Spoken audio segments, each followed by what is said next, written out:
what they want to know rather than I keep telling them, then I can respond to it. Sir, I think that will be a very good way of, so that we understand what they want. Vishal bhai, do you think it is the right thing? Definitely, sir. जैसे आप बोले. And that will be really good, because that day you asked me question after the presentation. But if you can ask the question first, let everybody ask whatever wants to ask, and then, or you can tell me, collect it and tell me, so that answering will be very easy. ठीक है, sir. We can do that. We'll just kickstart the whole proceedings, and accordingly we can do whatever you're suggesting. Vivek, should we start? Yes, 12:30 with sir's permission. See, we have. Should we just wait for a couple of 1 or 2 minutes? Yeah, no problem. Take your time. No problem. 12:30 was just one or 2 minutes, maybe, No problem. No problem. ठीक है.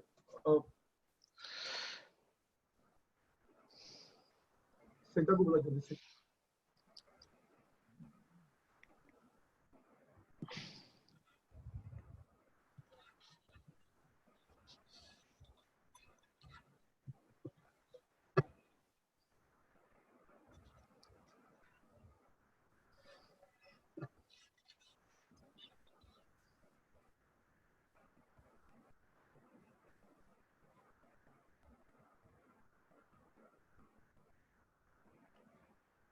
So all those who have already logged in, it's a suggestion that if you can start sending in your questions on the chat, so it'll make it faster for us, and we can ask Suresh ji about the various questions that we have.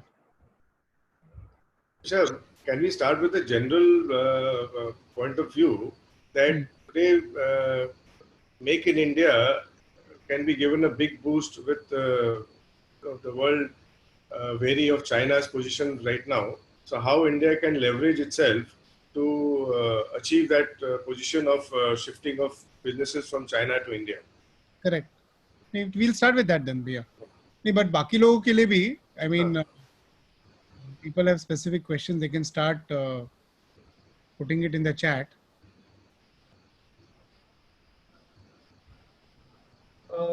Sir, with your permission, thank you, sir.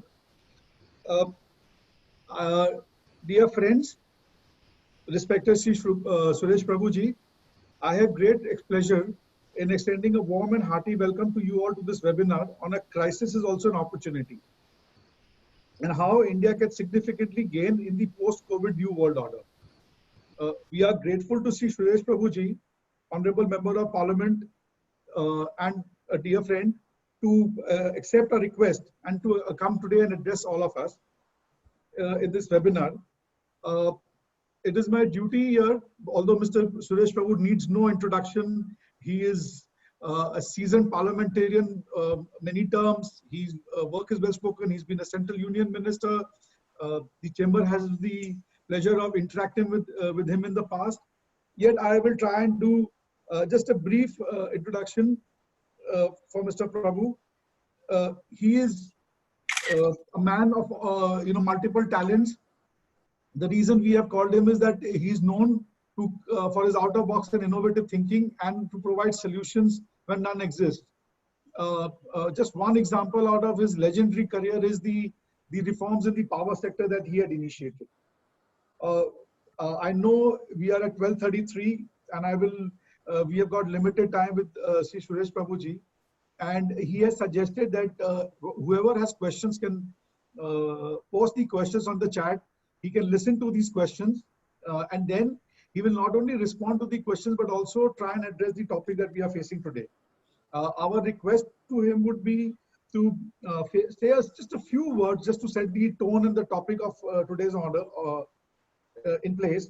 The lockdown has turned everything upside down. There is general gloom and doom everywhere. Businessmen have no idea what will happen next, how to pay the next level of salaries, how to pay their electricity bills, what will happen to their businesses. At the same time, from the government and from a lot of other sources, we keep on hearing that this is an opportunity, there will be a boom. So we don't know, and so we are all a little lost. And to usher in a little bit of positivity, we thought that we could have a session with you wherein we cover our topic as crisis is also an opportunity. And sir, with these words, I would like to hand it over to you.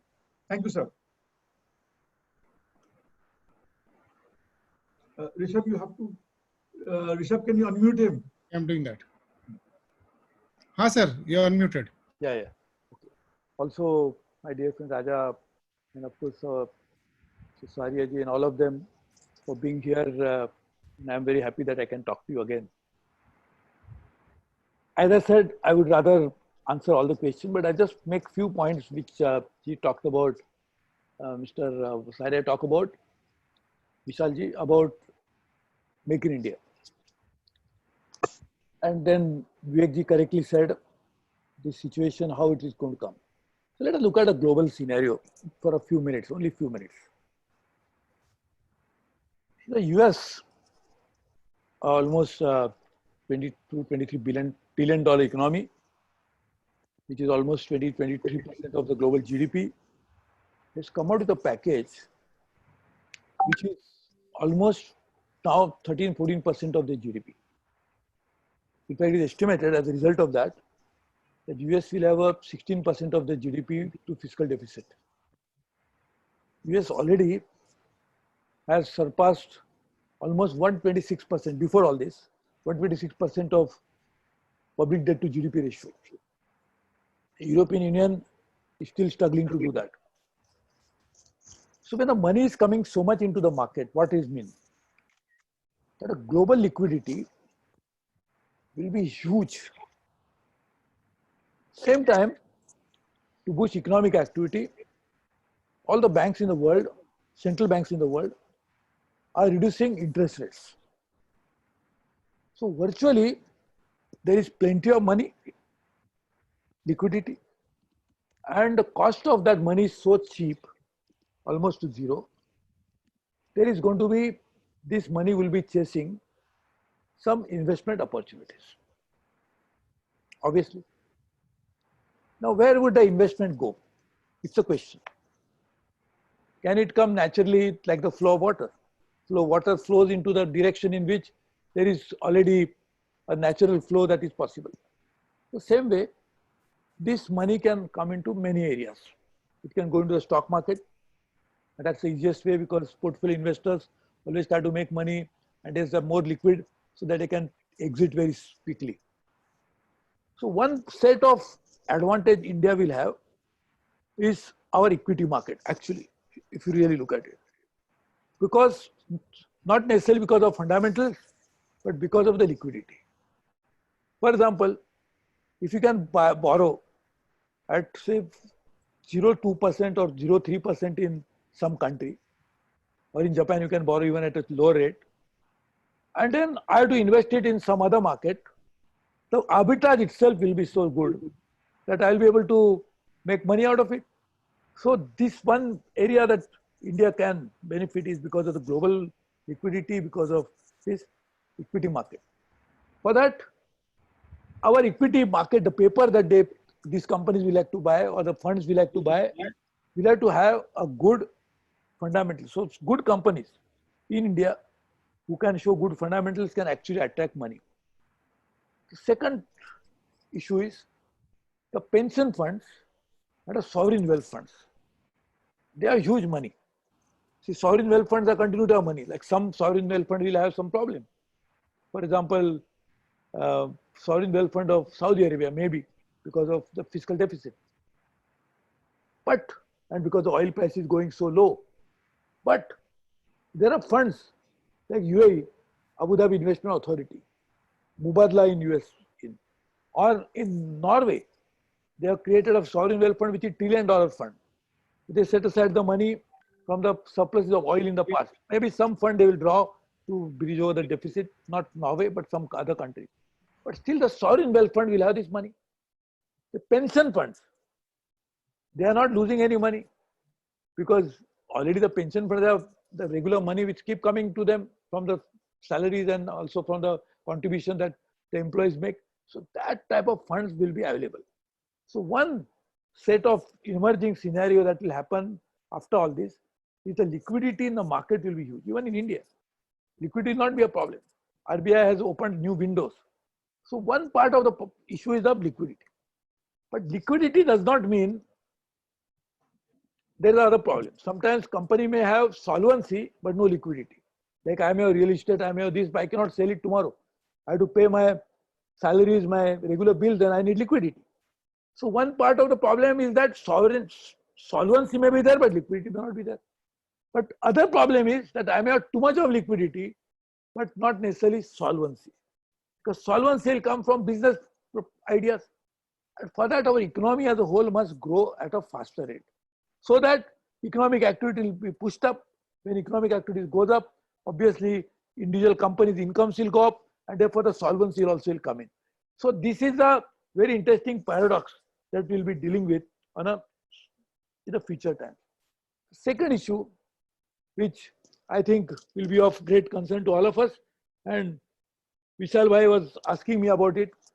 I think I should not be saying Vishal Bhai in Calcutta, I should say Vishal Babu. So I think Vishal Babu would be very keen to, we are asking that question. Just imagine, we agree that post-COVID world will change. It is going to change, 100% is change. It already changed. Like otherwise we'll not be talking like this. Raja would have invited me to Kolkata, I would have enjoyed Mishti Doi and I would have been very happy to be there. But we are not there and still we are talking. The world has changed in this small manner. A significant change is 100% already happened. Maybe we'll feel it little later. And therefore, I feel that one change, or that's not a real change, but one thing we must accept, whether you like it or not. Manufacturing has to happen. The way we manufacture might change. The way to manufacture might change, and that's why I'm talking about Make in India. So therefore, I'm just giving this background. What is way to manufacture? One is more and more technology-oriented manufacturing will happen. Today there is CAD. We design a product on a machine. It is going to be now probably not just machine is going to determine your design, but machine can manufacture virtually everything. Robots, of course, now the advanced robots are coming, and robots are really doing fantastic job. China is now developing a completely new generation of robots. Though China has so many people, as many as India, but still they're working on that. The point is the manufacturing therefore has to happen because the way is manufacturing, which I said. But can we live without manufacturing? Whether we like it or not, we need a product. We cannot live in isolation. I cannot just imagine I'm talking on phone, maybe wireless, but wireless has to be manufactured. Even wireless is something that has to be manufactured. So therefore, the type of product that we are using today might change, but manufacturing has to happen. Now, the question which I was saying, the way we manufacture one thing, and the secondly, place we manufacture will also change. Today, the whole world thought, and rightly so, that global value chain and global supply chains are the right way to do it. And in fact, in future, in my opinion, same thing will happen. Maybe the supply chain dynamics will change. Like today, the whole world is getting everything manufactured from China. It might change and Vietnam will emerge, India will emerge, Bangladesh will be there, and other countries will come in. And we have the advantage of why we should not be there. But that doesn't mean that we'll automatically get it. We'll have to work on it very aggressively. But even before this happened, even before the corona, the McKinsey Global Institute had made a report about a year and a half ago, wherein they said that global manufactured output will obviously significantly will shift to Asia, which already happened. There are already, if you look at Asian tigers, China, all put together, they manufacture bulk of it. But then made a very interesting point that not just in Asia, but India has a great advantage. we can actually take advantage of this post-COVID more than before. Because now the whole world is rethinking about their commitment to China. And even before COVID, people were wanting to move out of China. Why? Because of high cost. See, the Chinese manufacturing model, and therefore there is a lesson to be learned for Make in India for us. China's manufacturing model was low cost, high volume manufacturing. Low cost, high volume, but also very labor intensive. And because the labor cost was low, the low cost was possible. Now the labor cost in China also is going up. In fact, average cost in China is probably, not necessarily in all level, but most of the level is, if not double, at least close to it from India's standard. And therefore it is going to Vietnam, it was going to Bangladesh, it was going to other countries where the labor costs were low.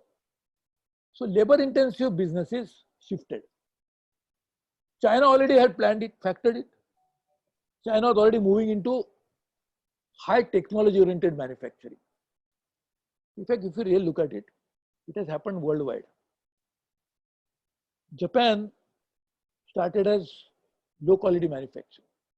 In fact, all of you are much younger than me.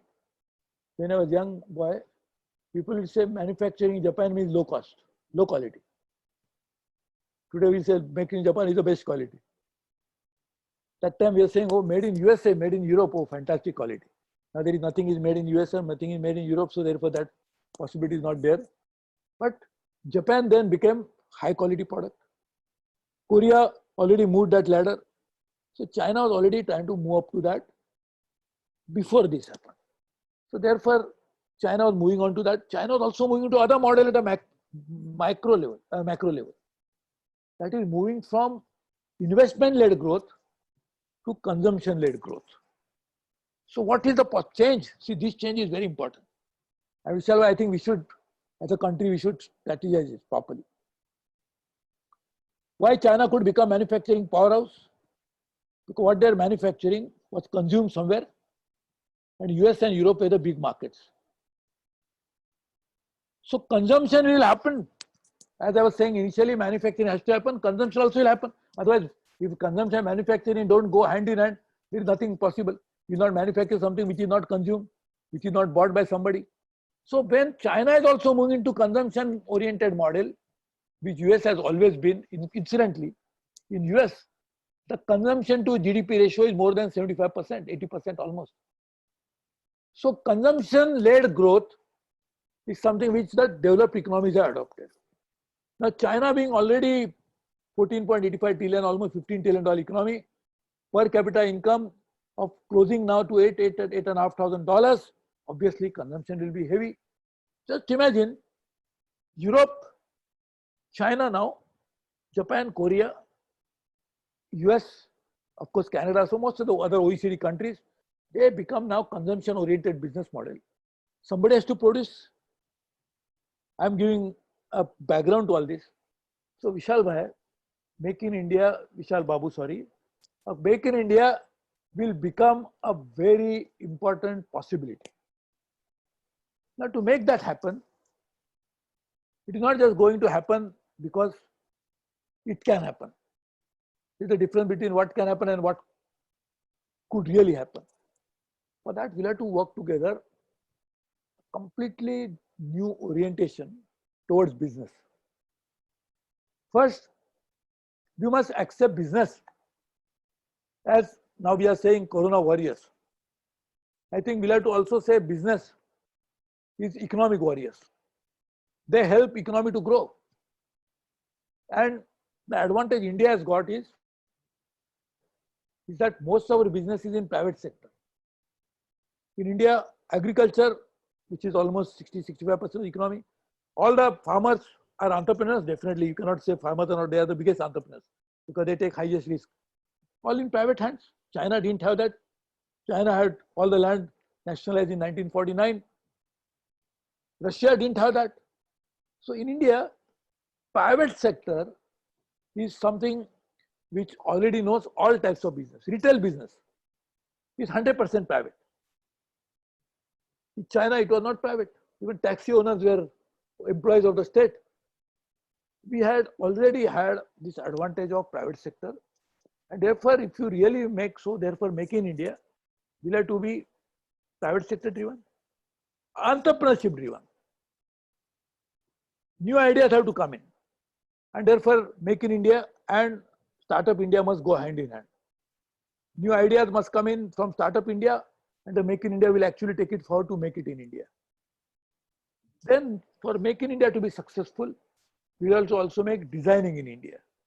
Because designing has the highest value. Manufacturing has low value. So that's what US mastered. Nike is designed in US but made in China or in Vietnam somewhere. But Nike still makes huge profit. iPhone is never manufactured in US. It is manufactured in Foxconn by so many places. But iPhone is sitting on few $1 trillion of cash. Why? Because they designed it. So we have to make in India, we have to also design it in India.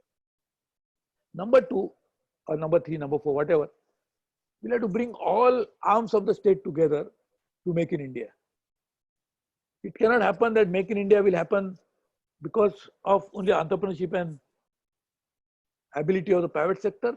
All the government entities must support that activity. And that's what I'm saying, we'll have to recognize them as economic warriors. We can actually make them grow Indian economy, and Indian economy grows, obviously they will create more jobs. The US is the largest economy, not because US government is running any business there. It is US business is run by all the private companies through entrepreneurship, but government supports them.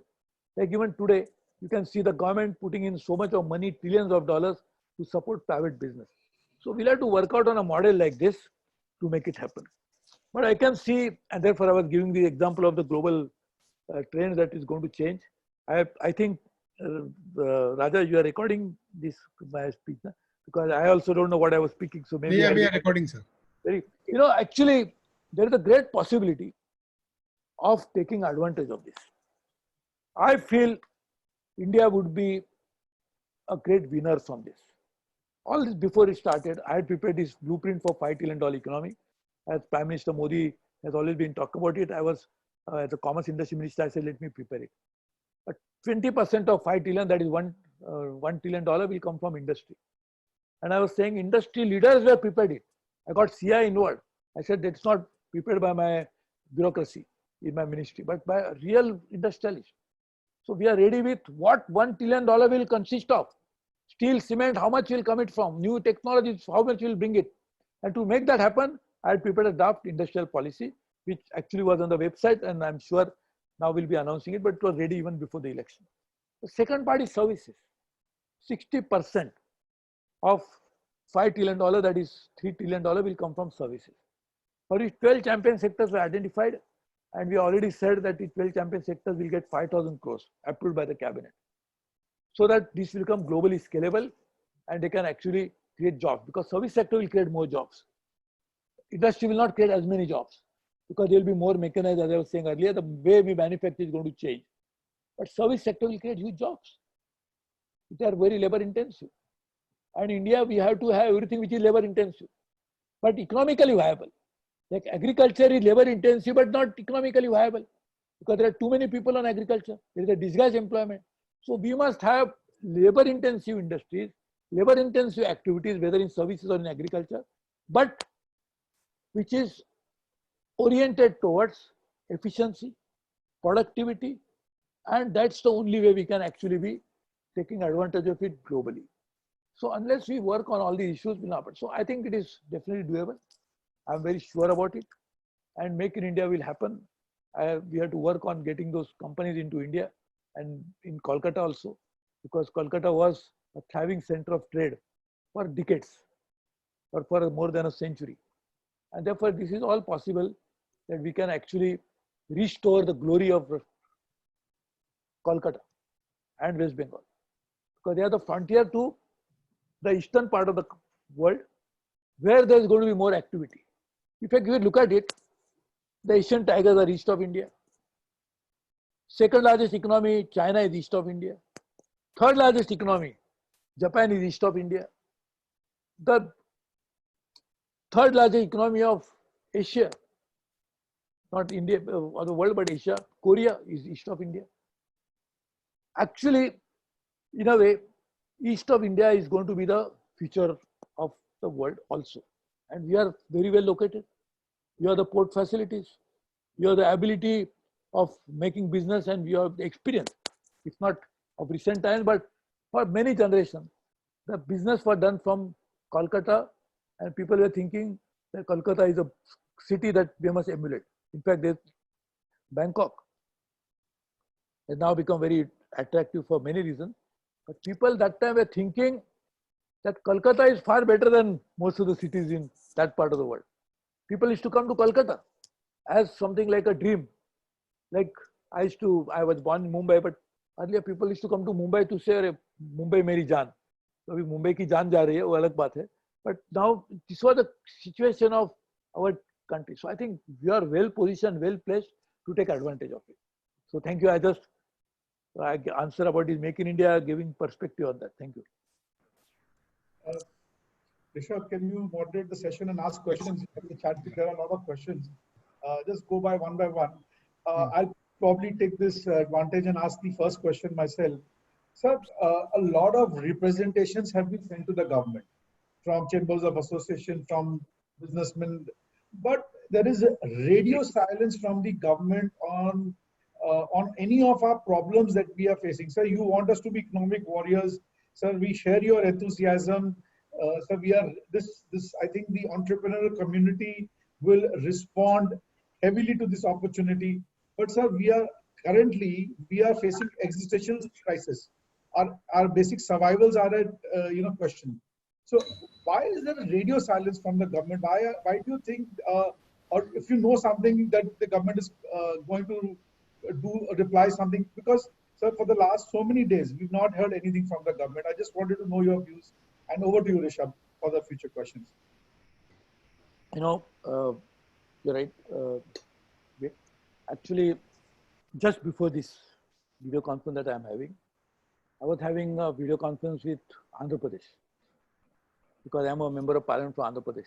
We are from West Bengal. We are of course colleagues, but I'm from Andhra Pradesh. So there were, and then my other colleagues from Andhra Pradesh, from the party, of course, they're also in that conference, and then all the industry leaders were there. And we heard a lot of their issues, which I've been hearing every now and then, because I've been having so many such webinars and conferences. I've decided, when we received that memorandum from many people today in the morning, we are going to take them to the finance minister in the next 1 or 2 days. But I think the Prime Minister had already announced that under the Nirmala Sitharaman, Finance Minister, there's a task force which is going to look into the problems of the industry. So I think she would be consulting all the stakeholders, and therefore I am very sure that very soon there should be some announcement from the government. I'm not privy to that, so I don't know, but I'm just saying there should be. But anyway, I am going to, with a delegation from Andhra Pradesh, Mr. Narshara, who is another Rajya Sabha MP, who is my colleague, so he was also on the conference, so we're going to take our former Rajya Sabha, Lok Sabha MP, Hari Babu. So, 5-6 of us will go and meet the finance minister. But I agree with you that there are a lot of representations, recommendations, concerns have been expressed by the industry, and particularly the small scale industry, who are the worst. They are to bear the brunt the maximum way. So I think I will definitely do that, and as soon as I know, I'll let you know. Thank you, sir. So coming to the questions that we have, one question and 2 questions on similar lines, which I want to bring to your attention, is that while we understand and appreciate the fact that this is a huge opportunity for India, but the bottlenecks that we have in India are still the same. The question of cost competitiveness vis-a-vis, say, China or other countries, as well as the ease of doing business, still remain. We have infrastructure bottlenecks, plus another big challenge is a very high cost of capital. So how do we overcome them? And a similar question is that, Indian reforms that you are aware of, you have been a part of this reform wave in governance in India in 1991, 97, 98, and then again 2007 onwards. So which areas, according to you, need reforms eminently, and how do we actually get the help from the government to make these changes? Your views, sir. Yeah. See, the first point is absolutely well taken. And that's what I was saying, that forces that are really now at work can make India as a natural destination. But to make that reality, we have to work on so many issues. It's not just going to happen just because it is a possibility.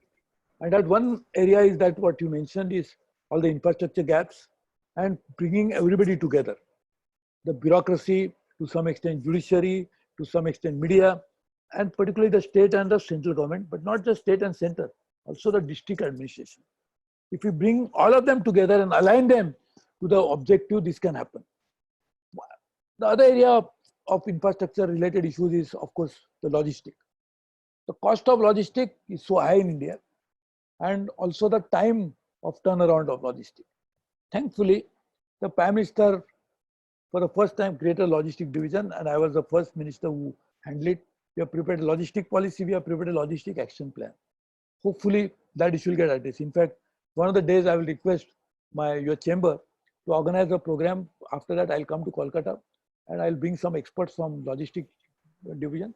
We'll discuss that issue, which will actually help you to understand what the government is trying to do on that. Number three is interest, which you said cost of funds. This is also a very important issue. Now, if you look at it, one way to address the cost of fund issue is to give interest subvention. Other possibility is to actually do the real cost of interest. The interest is depend upon so many factors. One of them is inflation. Luckily, India's inflation rate is very low today. Now, only issue is that this is a macro level issue. If you reduce, the banks have to lend to the companies, the borrowers at a very low rate. The bank's own cost of funds also must be low. Where the banks get funds from? Banks get funds from you and me who keep money in the bank. So our deposits becomes the source of fund for the banks to lend. So if the bank was to lend less, your and my interest rates have to come down. So this is also another challenging issue. So we'll have to work on a safety net as to when the people who keep money with the bank will get low rate of interest, so that inflation also has to be low. So the net interest will not be negative.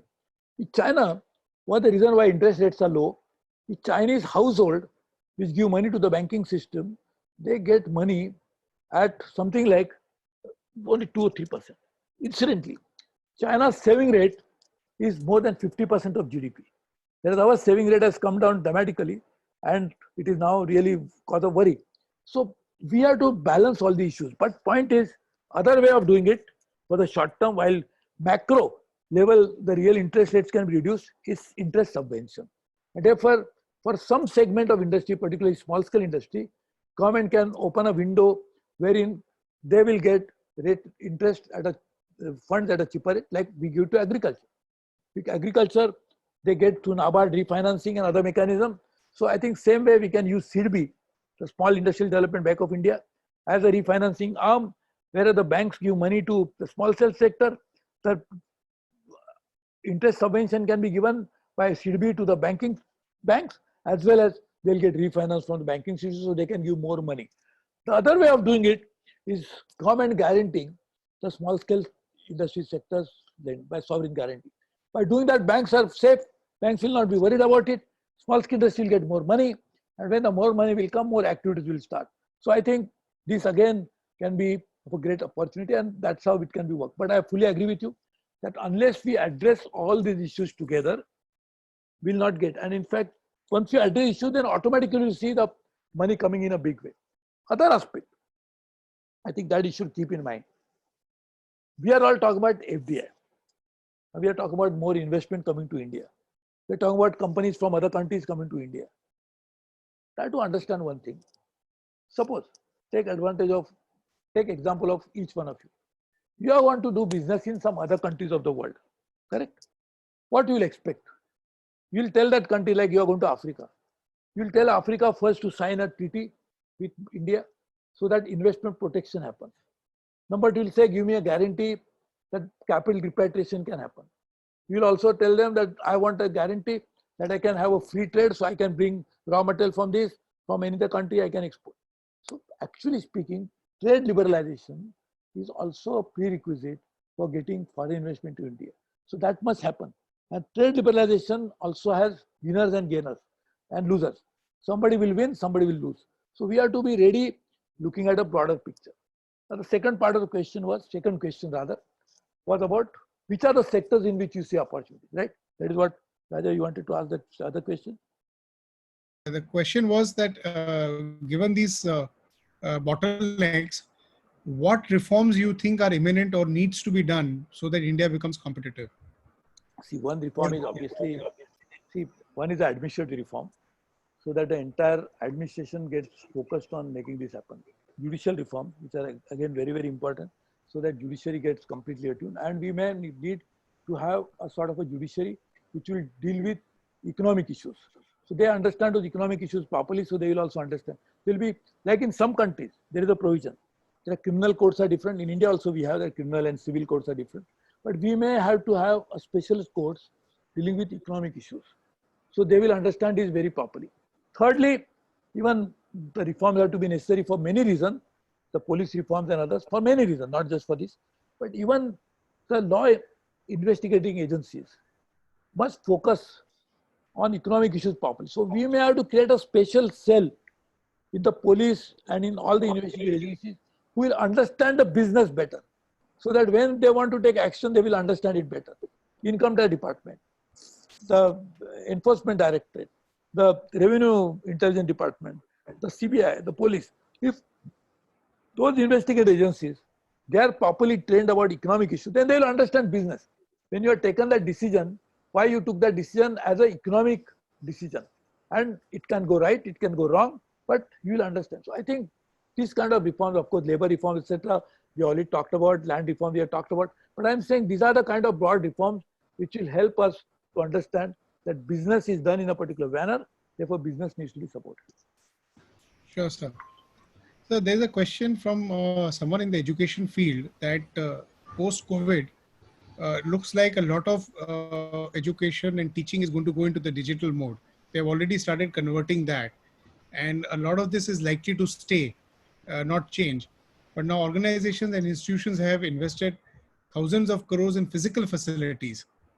How do you think one could convert this calamity into an opportunity from the physical facilities where investment has already been done? Any views on this, sir? See, firstly, even before this corona, the online education, online activities had increased considerably. Globally. If you really look at it, and just take example of this.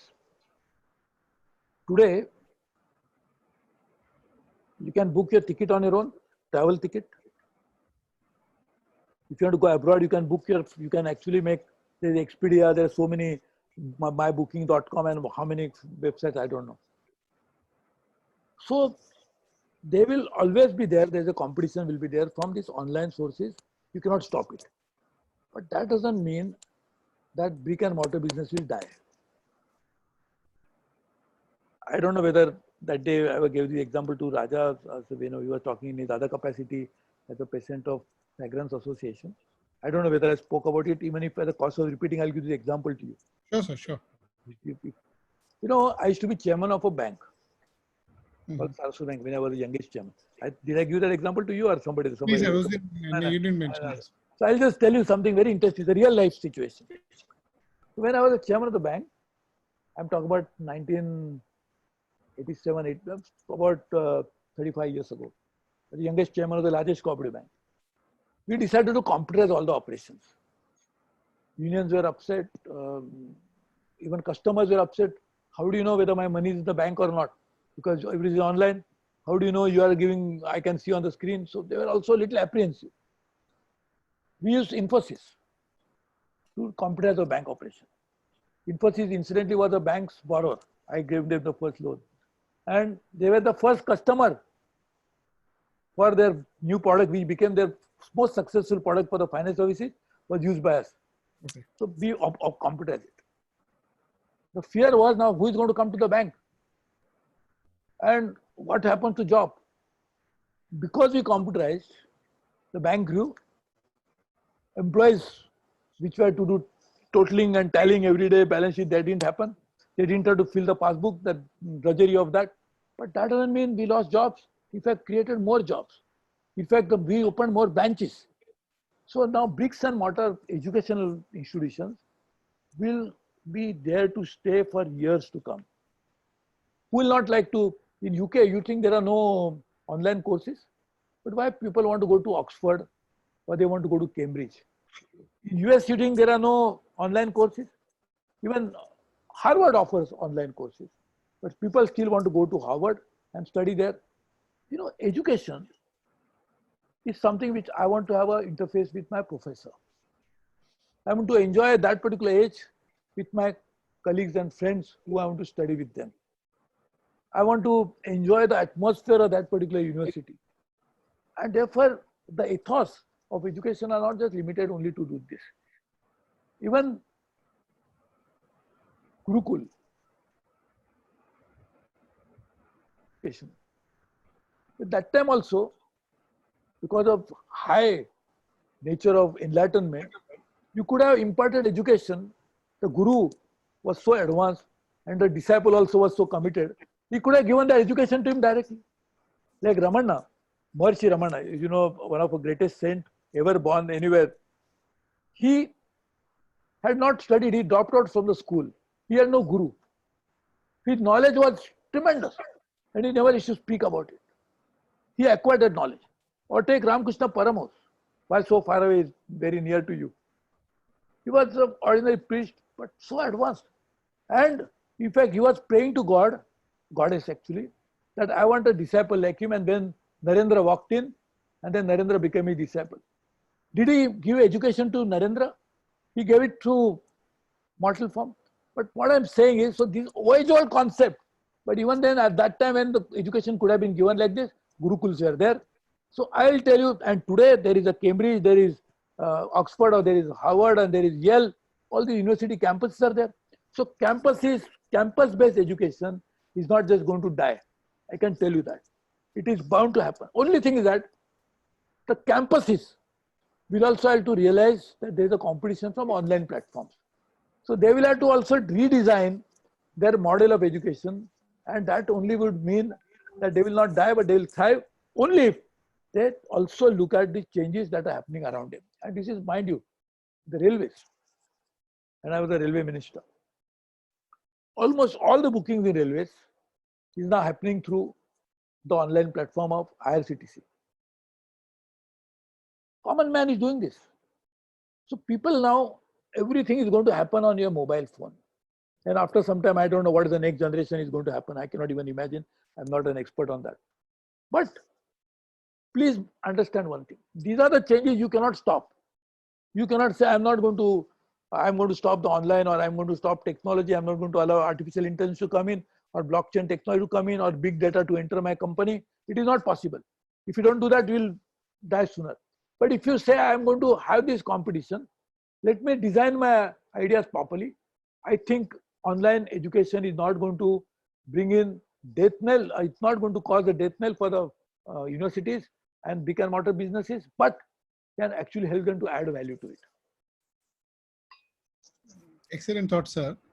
Another question, sir, is that the government, and it is generally always said that MSME is the largest employment generator, and there is a lot of good words which are said for MSMEs. But if you see, sir, in reality, there is little or very little incentive or support which is being given to MSMEs. Even something as small as the MSME payment policy, which the government has, where MSMEs must be given their payments in a certain amount of time. Big corporates, even state governments, find ways to delay it, and they find loopholes or arm twist the supplier to ensure that the payments are delayed. So whether it is cash flow for MSMEs or even any other handholding and support, most states have MSME policies, but what is really offered in terms of handholding and support is very, very low. While in language, we always say that they are the main pillars and the main support system of the country. Your thoughts on this, sir? How MSMEs can be supported specifically? Now, firstly, I really agree with you that there is a rhetoric normally goes on to say that you are the best person, but actually words do not necessarily follow action, and therefore we do not get the type of support that the MSMEs need. I agree with you. But the fact of the matter is still there, that without MSME, economy of the world cannot go on. Forget India. I'll give you the example, and I will repeat it again, because I was also looking at water resources as one of my 10 cabinet positions. The big rivers can have a flow because of the small streams make that river flow. So large companies cannot survive without small companies. That is true for any large multinational company anywhere in the world. So this is inevitable. Now the government support must come because as a public policy support. Like we support agriculture because we realize food security otherwise will not happen. Not just in India. Globally, there's a huge subsidy which goes on for agriculture. In fact, Europe and US give far more subsidy, or in Japan, give far more subsidy than India gives. In Japan, you cannot export the rice because Japanese are very particular about that sticky rice that they eat. And therefore, they don't allow, and that particular farmers who make that sticky rice grow, they get huge subsidies. Because if they don't do that, then Japanese will not get their staple diet. So agriculture gets public policy support, and therefore they get subsidies. Small scale industry must also get that public policy support because of high employment generation. And as I said, even the large economic companies, large industries cannot survive without the small industries like this. So I think I fully agree with you. We have to do this. Now, there has been a disconnect between the professed ideas and the ground realities. I agree with you. I think Prime Minister Modi is really focused on making small scale industry as a new engine of growth. So let's hope that that will happen in the years to come. And if you don't mind, I know I could have spoken longer and there would be many more questions, but I have some other program to do. So as I joined, so it's 1:15, if you permit me, and I can join you again whenever you want.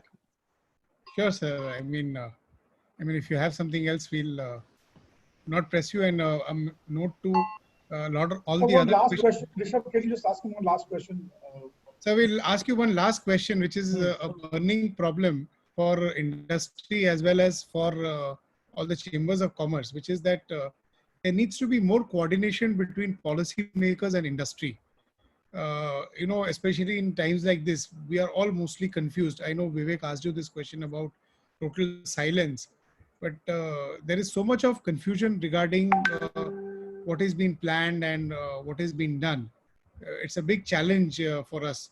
So how do we increase this coordination, and how does industry today become more aware? Because there is so much of flip-flop on policy, and also a lot of flip-flop on government stand on various things. So how do we go about it, sir?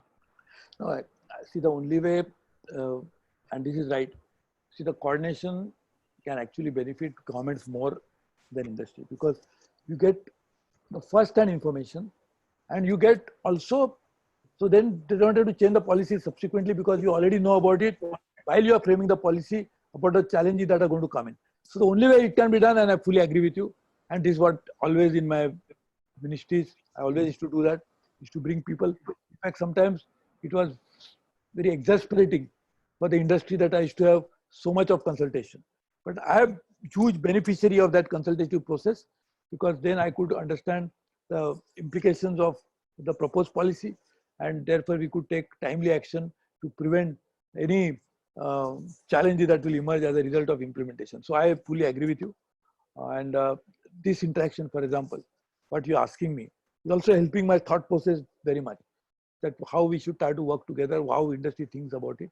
So we'll actually working together with industry and stakeholders, not just industry, all the stakeholders, is a great example. I'll just tell you last point. When I was in West Bengal in 2002, Jyoti Basu was still, I think he had, but 1999, he was definitely the chief minister when he was a chemicals and fertilizer minister. 2002, maybe Buddhadev Babu had taken over, I don't remember. But there was a minister of power called Mr. Mridul Banerjee, if I'm not mistaken, if I recollect my memory is right. And I told him, I want to consult all your trade unions for the Electricity Act. So he was a little worried because he said trade unions may not like, they will fight. That doesn't matter. I don't want any police, nothing. I would like to talk to them. You will not believe it. That was one of the most productive interaction I ever had with trade unionists. I had trade union interactions all over the country. I had farmer interaction all over the country about free power. All farmers organizations told me we don't want free power. When I was looking at Interlink River, I had 5,000 road shows all over India and made all the NGOs, etc. work with me, including Medha Patkar. Of course, Medha Patkar never, but I used to share diets with her openly and get the most opposition viewpoint. So I think I fully agree with you. There is no other way that we can get a proper inputs. Akash, I will now request you to give the vote of thanks. Before I hand it over to Akash, sir, I would personally like to thank you for coming and giving us time. Although time with you is always short, we would definitely be wanting more time, and we will take up on the invitation and have another interaction very soon. Over to you, Akash. Shri Suresh Prabhu, thank you so much for taking out time, and it is a great honor and privilege to be able to propose this vote of thanks on behalf of the Merchant Chamber of Commerce and Industry. I think what you have discussed today is very topical, and it is very important that we as industry understand how we can put ourselves in the local and the global and the local supply chain. So for that we would request to again take out time and have a more focused session with us on how MSME can actually benefit from this new world order that will emerge post-COVID. And with that, I would like to thank guests and media friends for their presence and participation in this forum. With these words, I propose a warm and hearty vote of thanks and request you all to carry it with acclamation. Thank you. Thank you. Thank you, sir. Thank you, sir. Thank you, sir. Thank you all the members and panelists for joining us today. And I apologize to people whose questions could not be taken up due to paucity of time. As Dr. Suresh Prabhu has said, we will organize another session with him soon. In fact, we now have the questions which we will forward him, and probably we'll do it in a different format. Once again, thanks you for joining today, and we hope that this program was engaging and interesting for you. I would just like a very polite reminder that we have another very engaging session at 4 p.m. today with a very, very electrified panel. We have the Commissioner of Customs, Shri P.K. Agarwal. We have the Chairman of Calcutta Port Trust, Chief Commissioner, thank you for correcting me, Chief Commissioner, Shri P.K. Agarwal. We have the Chairman of Calcutta Port Trust, Shri Vineet Kumar. We have Shri Preetam Banerjee, who is from Asian Development Bank. And on top of that, we have Shri Anand Swarup, Joint Secretary from the Ministry of Transport, joining us for this session today in the afternoon on the logistics challenges and opportunities in this COVID situation and beyond that. Please do join us. Thank you.